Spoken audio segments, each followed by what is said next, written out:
우리 절에서는 추워서 온풍기를 틀고 한국에서는 더워서 에어컨을 틀어도 덥다고 난리라.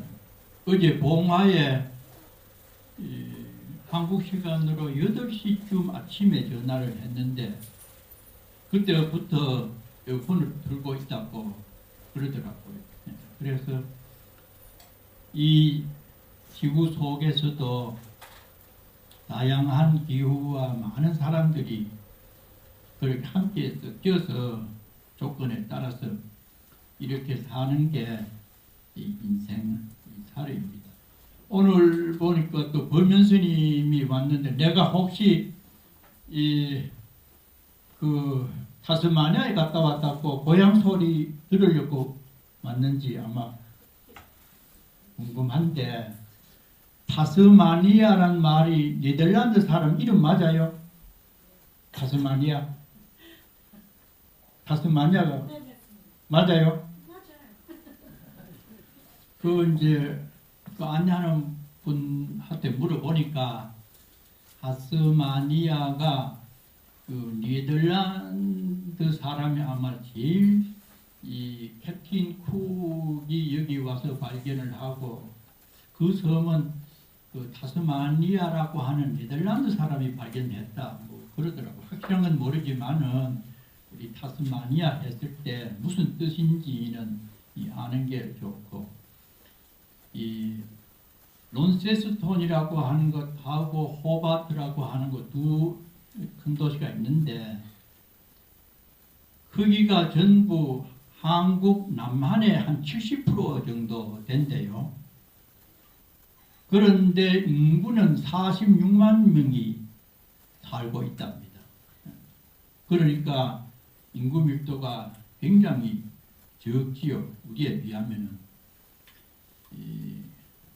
그리고 거기는 가보니까 이 웰링턴이라고 하는 그 높은 산 꼭대기 있잖아요. 그 가본 분이 아마 반은 되시 싶은데 그 산에서 내려오는 물하고 바다에서 들어오는 바닷물이 만나는 중심지가 호바트라. 그래서 이 산은 이 양이라고 하면은 바다는 음이거든요. 음양의 조화를 이룰 수 있는 안정감 있게 살 수 있는 곳이 호바트다. 이래 생각이 들었고, 또 우리나라처럼 산이 많아서 시각적으로 굉장히 평온한 느낌이더라는 거죠.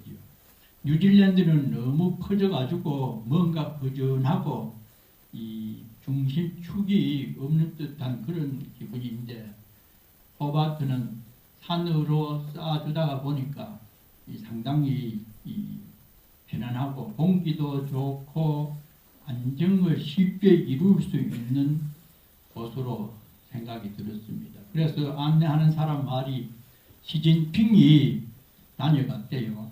그래서 거기에 산은 많고 땅은 적기 때문에 지금 곧 이 중국 민항기가 들어오지 않겠나 그런 여론이 있다고 하고, 어디든지 중국 사람이 들어오면은 땅값이나 집값이 올라가죠.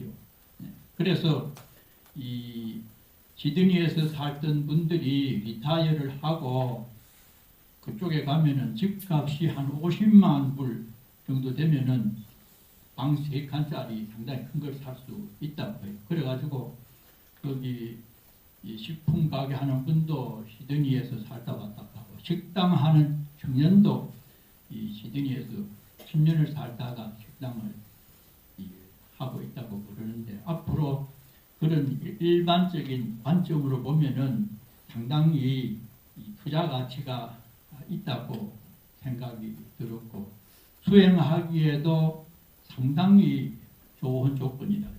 그래서 저는 내년쯤에 이 호바트에 가서 좀 몇 달을 살아보려고 지금 계획 중입니다. 그 중에 그 머레이 아일랜드, 머레이라고 하기도 하고 마리아 아일랜드 그러더라고요. 그래서 이 머레이라고 하는 것은 불란서식 발음이랍니다. 불란서 군대가 먼저 그곳에서 자리를 잡고 있다가 나폴레옹이 전쟁에 패하는 바람에 영국군한테 밀려가지고 그 타스마니아를 내줬다고 하더라고. 그래서 섬 이름이 두 가지인데 마리아는 영국식 표현이고 머레이는 불란서식 표기다. 이제 그래서 그 섬이 굉장히 이 정신을 맑게 하는데 큰 도움이 될 것 같아서 타스마니아에 가서 살 준비를 하고 있습니다. 성화 스님께서 3개월간 이 법문과 기도를 잘 해주시면서 가서 그 이튿날 11시 30분에 남아사에 도착을 했다고 여러 신도님들께 너무 고맙다는 말씀을 전해드리라고 했습니다. 근섬으로 인사차하는 게 아니고 성화 스님이 이곳에 와서 상당히 많은 것을 느꼈다고 했어요. 자기가 12번째나 왔다 갔지만은 한결같이 신도님들이 가기 전에 꿀이라든지 뭐 여러 가지를 선물을 하고 고맙다는 인사를 보통 사람이 처음에는 그래도 10번 넘으면은 조금 뜸한데 한결같은 모습을 보인 그 인간관계나 마음 씀씀이가 너무나 진심으로 고맙다고 전해달라고 했고요. 그 다음에 여기 3개월을 살면서 말은 안 해도 유심히 보았답니다. 목수는 산에 가면은 늘 나무감을 보면서 저거는 기둥하면 좋겠나, 석가리 하면 좋겠나. 식당하는 사람은 어느 식당에 들어가면은 여기는 이 메뉴를 어떻게 하는가. 관심이 자기 전문 업종에 있지요. 그래서 성화 스님도 여기 있으면서 정법사는 무엇을 어떻게 하는지 유심히 살펴봤답니다. 그 중에 맞이밥을 따로 다른 솥에 맞이를 지어서 올리는 것을 당장 가서 남아사에서도 그래 해야 되겠다고 지난번에 한번 얘기한 적이 있죠. 보통 통도사나 해인사, 송광사 큰절에서는 맞이 올릴 때에 노전이라고 해서 따로 밥을 지어서 올립니다. 그런데 소소한 절에서는 그냥 일반 밥 먹는 밥솥에 해가지고 먼저 올릴 뿐이죠. 근데 우리는 이제 거리도 있고 해서 여기 따로 해가지고 올리는 모습을 보고 상당히 정성으로 받아들여가지고 자기도 솥을 따로 구해가지고 부처님께 올리는 맞이를 따로 올리겠다. 그 다음에 신도님들이 함께 협조해서 일하는 봉사하는 모습에 감탄이 되었다. 200kg의 메주를 그렇게 후다닥 여러 사람이 모여서 쓰고 특히 이 지난 일요일에 그 김치 담그는 모습을 보고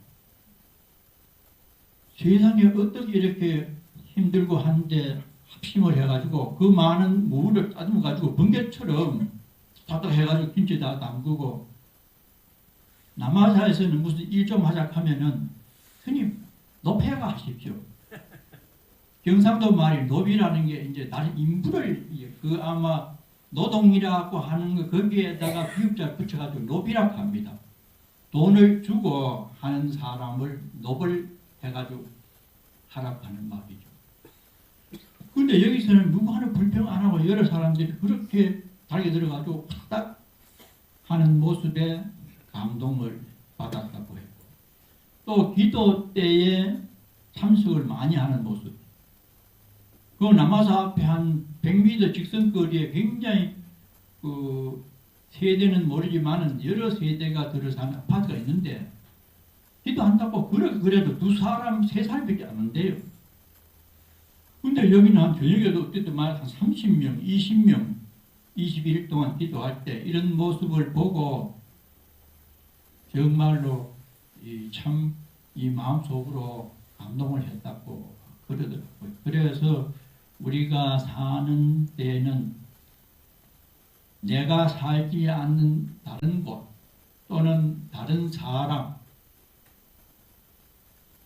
그런 어떤 다름에서 만났을 때에 내가 느껴서 내 스스로가 발전이 되고 사찰도 발전이 되는 그런 계기가 될 수 있기 때문에 많이 보고 많이 듣고 많은 경험을 하는 것이 자신의 삶이나 그 단체에 도움이 될 수 있기 때문에 백문이 불여일견이다.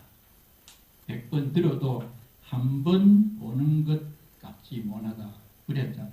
그래서 우리 여러 신도님들이 백중기도 중에 힘이 들어도 저녁에 와서 기도를 하고 일요일 날 이 후원에서 보이지 않게 봉사하는 분들이 설거지하는 팀, 그나마 또 고향팀이고 전부 돌아가면서 하는 그 사람이 내 일은 하게 마련입니다. 법당에서는 한 달에 한 번씩 또 노부사님들이 오셔가지고 그렇게 깨끗이 닦고, 한글 학교에서는 뭘 하는지 우리는 잘 모르는 거지만은 그 안에서 이렇게 이 협조를 하고 아동들을 위해서 가르치고, 이러한 어떤 봉사가 본인은 힘이 들어도 정법사 발전에 도움이 되는데, 그렇게 봉사하는 것이 자신의 삶에도 크게 도움이 돼야 그 공과가 드러나는데, 원래 이제 이달 8월 26일 날 이제 총회를 하면은 2년 동안 소임을 한 우리 운영위원들이 이번에 제발 좀 소임을 안 하도록 도와주십시오. 힘들어 못하겠습니다. 후원에 하는 분도 힘이 들어서 굉장히 하지 않을 수도 없고 이런 분들이 많아요. 그러면은 봉사하는 데서 뭔가 살아가는 데 도움이 돼야 되는데 힘이 들어서 못하겠다. 육체적으로나 시간적으로 뺏기고 힘이 드는 것은 사실입니다. 그런데 그런 힘드는 봉사를 보람이 있어서 힘이 들지 않고 더 소임을 보고 싶은 마음이 나지도록 하는 것이 부처님 법의 근본입니다. 우리가 매주 7번 절을 하는 부처님으로부터 한국의 역대 큰 스님들께 절을 올리는 그 대상인 삼보의 큰 스승님들이 한 말씀은, 힘들게 사는 우리의 삶에서 봉사를 함으로써 지혜가 생겨서 잘 살 수 있게 되는 말씀을 하신 분이 7번 절을 받는 분들의 공통적인 뜻입니다. 그러면은 어떻게 하면은 그분들의 염원대로 봉사를 잘 해서 정법사에도 좋고 자신이 살아가는 데도 힘이 되는 방법이 있겠는가? 관건은 그게죠. 그래서 흔히 봉사하는 모습을 보고 복을 짓는다, 복을 지으십시오. 뭐 고향을 올린다든지 과이나 무엇을 하든지 복을 지으라고 이렇게 하는데,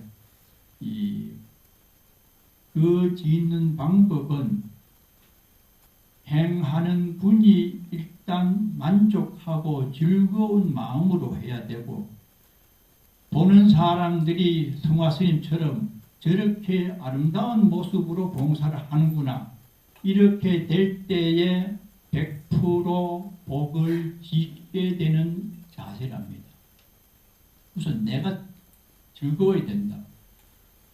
힘이 드는데 억지로 남은 눈치 저 사람 하는데 안 하면 좀 또 비협조적인 것 같아서 마지못해 한다. 물론 몸이 힘들면은 마음도 그렇게 느껴지지만은 평소에 우리가 사회에 살면서 무엇을 하든지 간에 하는 행위나 생각에 대해서 불자들은 부처님의 크신 공덕을 내가 성취해가는 과정이 지금 현재 하고 있는 현재적 상황이다.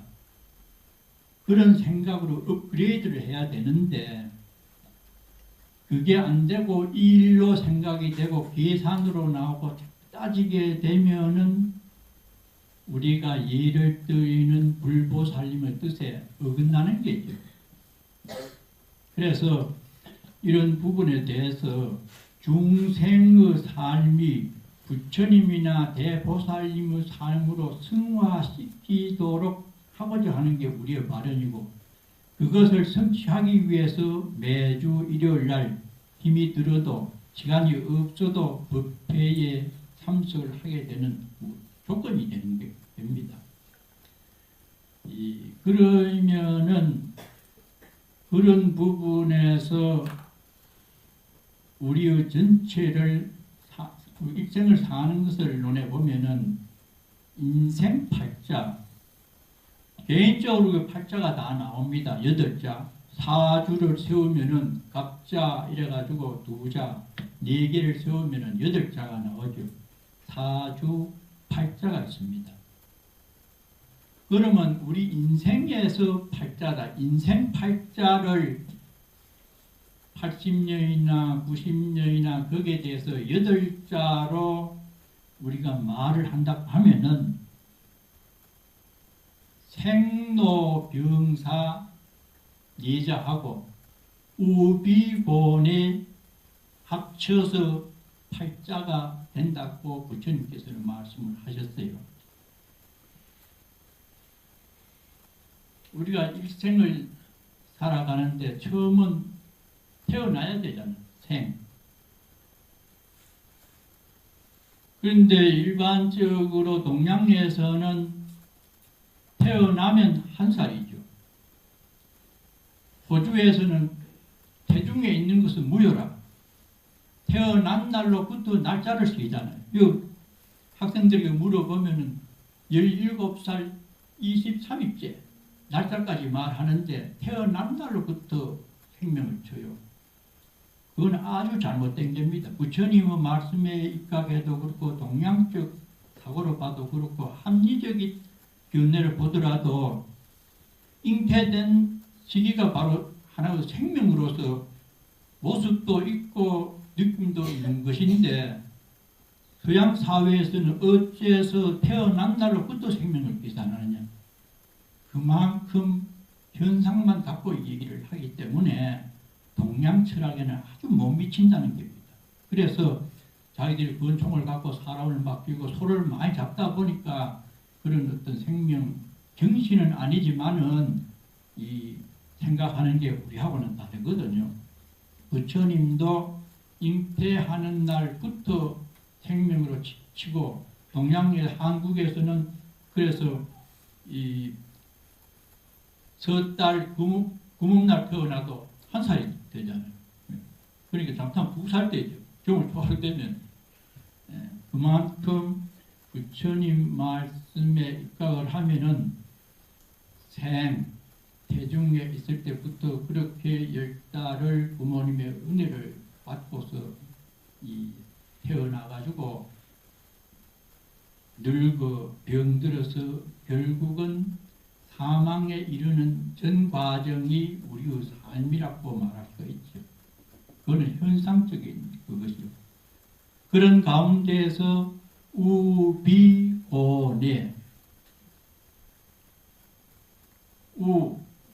괴로운 일이 많죠. 걱정스러운 게 자식이 어디 나가서 교통사고 당할까 시험 못 쳐 걱정 늘 걱정이죠. 그런 가운데서 누가 언니도 일찍이 죽고 뭐 부모를 앞세우는 동생도 있고 또 슬픈 일도 많죠. 또 괴롭죠. 몸에 병이 난다든지 다리가 시원찮고 무릎이 아프고 관절에 뭐 이상이 생겨서 수술해야 되고 치아가 나빠서 임플란트 해놨더니 굶어가지고 또 한국에서 해가지고 한국까지 가야 되고 괴로운 게 많아요. 내 정신적으로 느끼는 내로 아직 복합적으로 그렇게 느끼면서 살다가 나중에는 마감을 하게 되는 게 인생의 팔자라고 말할 수 있죠. 8자. 생도, 병사, 우비고내. 그런데 우리가 지금 부처님법을 배우려고 하는 것은 그런 악수는 아침에 자고 나면 밥 먹고 같은 회사에 가서 같은 일을 또 들어와서 계속 반복이 되는 이런 상황이 어찌 보면 지겹기도 하고 따분하기도 하고 이래서 하다가 죽어야 되나 가만히 생각해 보면 허망할 때가 있죠.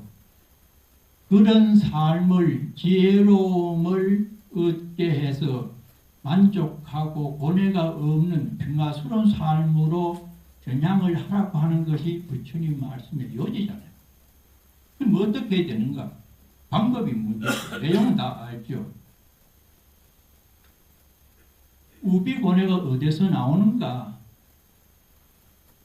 눈, 안, 이, 비, 설친. 우리가 사는 게 눈으로 보고 귀로 듣고 맛보고 감각하고 이것으로 살잖아요. 거기서 좋고 나쁘다고 하는 여러 가지 분별심으로 사는데 그 가장 중요한 지혜롭게 사는 것과 고통스럽게 살게 하는 연결고리가 생각입니다. 한 생각. 우리 다 생각으로 결정하고 분별하지 생각이 없으면 아무것도 없지요. 그것을 어떻게 하느냐에 따라서 우비고뇌로 사느냐 아니면 상락아정으로. 상락아정은 열반사덕입니다. 원각경 서문에 나오는 무상에서 항상스러움을 보고 고에서 낙을 느끼고 무아에서 아를 인정을 하고 부정에서 깨끗함을 늘 유지할 수 있는 마음의 상태를 확보하는 게 상락아정이고 열반사덕이다. 깨달음에서 나와지는 4가지 큰 덕이다 이랬어요. 그러니까 우리는 지금 고통스러움을 유발시키는 것은 안입이 설진이라고 하는 데서 나오는 이식을 계속 바깥으로 줄을 잡고 있어요. 뭐냐? 그 대표적인 게 탐과 애입니다. 탐욕하고 애욕이라. 더 가지고 돈이 있으면 더 좋을 것 같고 명예가 있으면 굉장할 것 같고 좋은 여자를 만나면 행복할 것 같고 오용락에 취해서 허덕이며 사는 것이 밖으로부터 어떤 조건이 충족되면은 행복해질 것이라고 착각하고 사는 것이 중생 인생살이의 팔자라. 그 팔자대로 살면 계속 고통뿐이죠. 죽을 때는 울면서 죽어요. 내가 왜 지금까지 이렇게 살아왔던가. 어디로 가는지도 모르고 엄만 짓고 가는구나. 그때는 늦죠. 그래서 밖으로 어떤 내용을 욕심대로 가지면은 행복할 것이다고 하는 그릇된 생각을 거두고 젊을 때는 마땅히 그래야 돼요. 나이가 50이 넘고 환갑이 지나면은 자기 자신의 인생을 살 수 있는 지혜를 키워야 돼요. 그 방법은 안으로 내가 지금 추구하고자 하고 100만 불만 있었으면 새 집을 짓겠다고 욕심을 내는 그 마음을 안으로 돌이켜서 욕심을 내는 이 마음의 정체가 무엇인가? 거기에 대해서 자기 마음을 살피면은 밖으로 향하는 마음에 끌려가지 않을 수 있어요. 왜냐? 그동안에 많은 경험을 해왔기 때문에 고통의 원인이 어디에 있다고 하는 것쯤은 50이 넘으면 대충 짐작이 가는데 실천을 못하기 때문이죠. 그래서 우리는 부처님께 와서 절을 드리면서 기도를 하는 것이 지혜롭게 살기를 바라는 어떤 순간을 맞이하려고 절에 오지. 밖으로 추구하는 어떤 부피적인 것은 결국 나를 임시적으로는 재미있게 또는 행복감을 주는 듯 하지만은 영원히 나를 편하게 하는 조건은 안 된다. 그런데도 그냥 자꾸 따라갑니다. 끝없이. 그러면 현실에 대해서 집도 있고 돈도 많으면 좋은데 뭐 어떻게 하라는 말입니까? 과거에 있었던 일, 미래에 오지 않았던 일, 현재적인 일, 자꾸 생각에 의욕이나 애욕에 끌려가지 말고 좋은 사람이 지나가면은 아이고 저 사람 참 좋네. 생각 일어나는 대로 맡겨버리고 그냥 끝내라는 겁니다. 아, 그럼 저 사람 어디에 사는 사람일까? 한번 따라가 볼까? 그 이튿날 어제 봤던 그 상상한 사람 우리 마누라하고 비교해보니 말도 상냥스럽게 하고 인상도 좋고 저런 사람들을 살았으면 참 좋겠는데 응? 우리 부인은 말이 툭하면 싸붙이고 밥도 잘 안 해주고 응? 흔히 하는 말로 그 사람 따라가서 살아보죠. 한 달만 살아보면 에이 이 사람이 저 사람이 비슷합니다. 대상에 있어서 좋고 나쁨이 있을 것이라고 생각하지만은 그 대상을 바라보는 내 마음을 제대로 정리를 해서 아이고 저 사람도 그렇겠지 하고 딱 끊어버리고 잊어야 되는데 질질 오용락에 대해서 끌려가면은 속는 겁니다. 그러니까 바라보는 내 마음을 제대로 바라보는 것이 수행입니다. 여러 가지 방법이 있죠. 그래서 그걸 잘하면은 중생이 부처가 될 수 있는 지혜가 나옵니다. 중생은 형편없는데 부처님이 될 수 있다 하니 굉장히 미련하잖아요. 그 말씀 중에 오늘은 이 비단이 왕서방 얘기를 좀 하려고 합니다. 아마 여기 누에를 키워보신 분? 누에. 그래요. 상당히 뭐 연세 든 분은 우리 전두에 그 잠실 밑에서 자고 이랬는데 누에를 키울 때 보면은 조그마한 이 포용지 같은데 가만 그 애벌레를 아랫목에 두면은 한 일주일쯤 두면은 꼬물꼬물하게 이제 아주 작은 벌레가 일어납니다. 그래서 그 애벌레의 만배가 되면은 크기로 꼬치를 짓게 돼요. 만배. 그런데 그 누에가 좋아하는 게 뽕잎이잖아요. 뽕잎밖에 못 먹어요. 그런데 지금은 연구를 해서 참나무 잎을 먹고 살 수 있는 누에를 개발했답니다. 그래서 한 일주일쯤 뽕을 처음에는 잘게 썰어주면은 한잠을 잡니다. 잠은 보통 애벌레 때 한 하루 정도, 적을 때는 적게 자요. 크면은 한 이틀 정도 자요. 꽃이 찢기 전에. 그래서 4잠이나 5잠, 한 30일쯤 되면은 4잠 자는데 마지막 잠을 자고 만배의 크기로 누에가 커졌을 때는 누르스름해집니다. 그 모습이. 그래서 이제는 꼬치를 지어야 되겠다고 할 때는 누에가 허공을 하고 음식도 안 먹고 허공을 향해서 이렇게 해요. 이제 꽃이 지을 때 됐다 사인이죠. 그러면 그때 이제 숲을 만들어 가지고 그때 짚을 만들어 이런 요새는 뭐 개량된 게 나왔어요. 그래 올려 놓으면은 집을 짓습니다. 실을 뽕나무 잎을 먹은 누에가 그 속에서 실이 나오죠. 또 저기 마술사 보면은 우리나라 이뭐 그 마술사 보면은 종이를 먹어가지고 태워가지고 입안에 넣어가지고 국수를 나오죠. 또 마술하는 식으로 뽕잎에서 그 가녀린 여물고 부드러운 실이 나오는데 한 마리의 누에가 꼬치를 쥐는 길이가 조금은 다르지만은 평균 1.5km랍니다. 1,500m 돼요. 누에도 보면은 꼬치가 큰 것도 있고 작은 것도 있고 안 그래도 골고루 못 먹지 많이 먹으면 실도 많이 나오죠.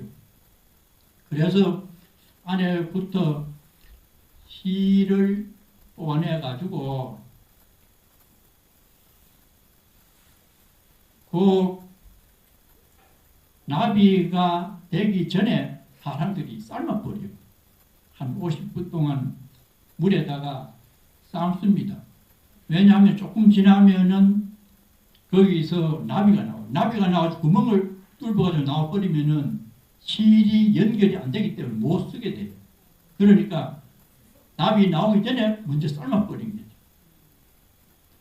삶아가지고 한 40-50분 여러 개를 놓고 삶는데 실 한 가닥을 뽑아냅니다. 여러 개를 동시에.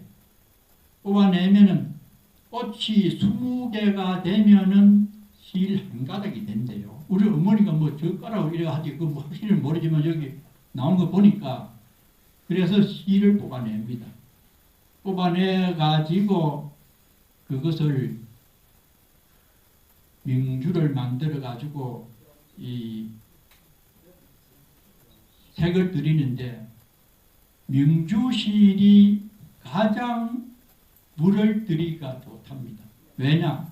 천연이기 때문에 물을 어떤 푸르든지 붉은 것이든지 100% 잘 흡수하는 것은 그만큼 부드러워야 되죠. 딱딱하면 흡수를 못 하잖아요.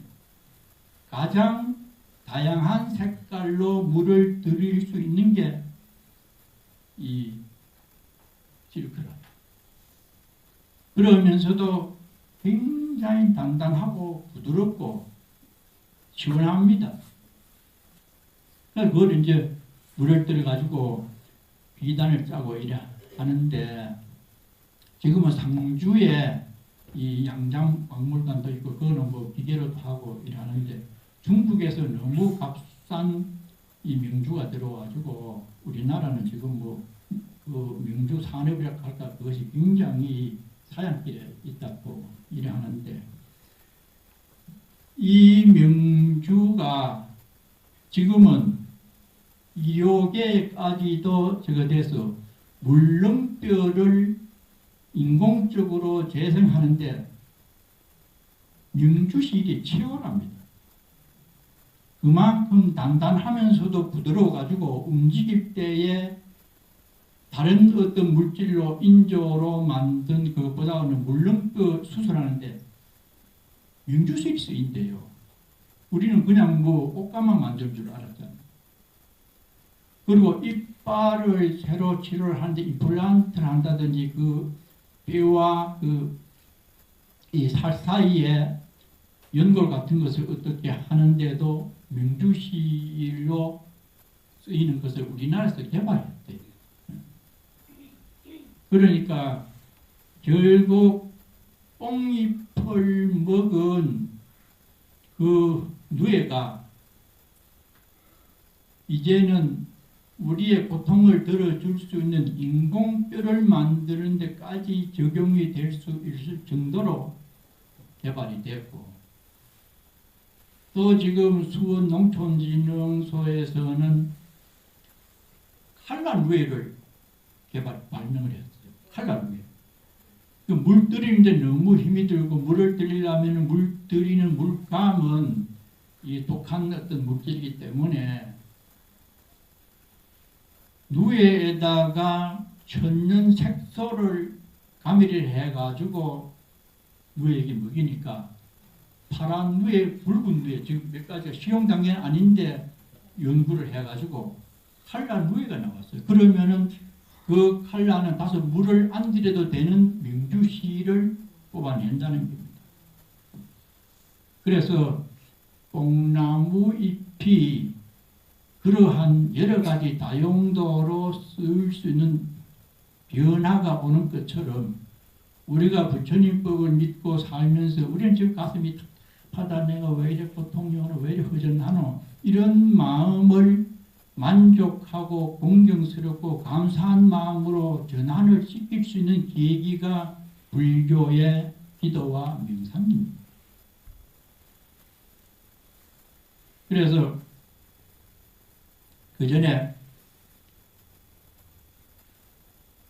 명주를 좋아하는 어떤 사람이 명주 바지 하나 입어봤으나 그게 참 부드럽고 시원하고 따뜻합니다. 지금은 풍기에서 인조견을 많이 하는데 거의 다가 중국산이에요. 한국에서 나오는 거 비싸고 해가지고 그 목에 감아보면 아주 촉감이 좋습니다. 명주 바지를 하나 입기를 원이라 평생 가난하지만은 명주가 제일 비싸거든요. 그래 노래를 부르다가 어째어째 해서 명주 바지를 하나 구하게 입었어요. 그래가지고 어디가 벗어났는데 누가 훔쳐갔거든. 세상에. 응?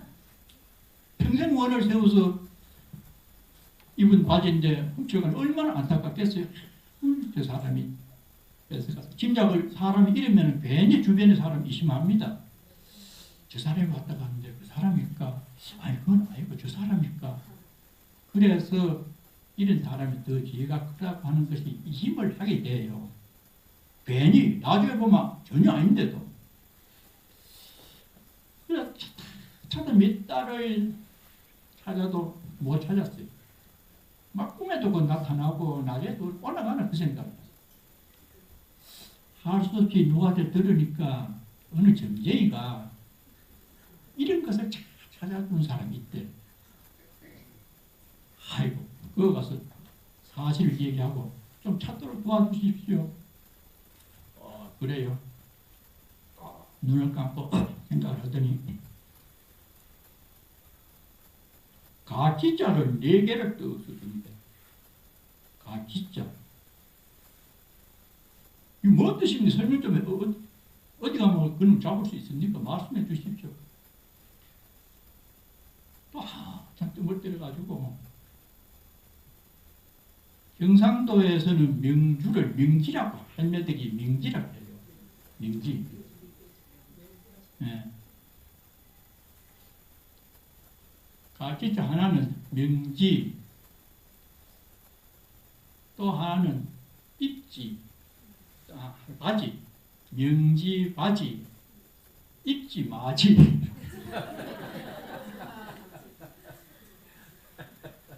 그래, 그래 설명을 해주는데 이왕 잃어버렸는 거 그거 다시 입으려고 그렇게 여름에 찾아다니고 남심하고 그만 잃어버려 그만 마음을 거두시오 그 뜻이잖아요. 그렇게 하면은 이심도 안 하고 땀도 안 흘리고 찾으려고 하니까 그렇고 구하려고 하니까 그렇게 고통이 오고 허물을 짓게 된다고 하거든요.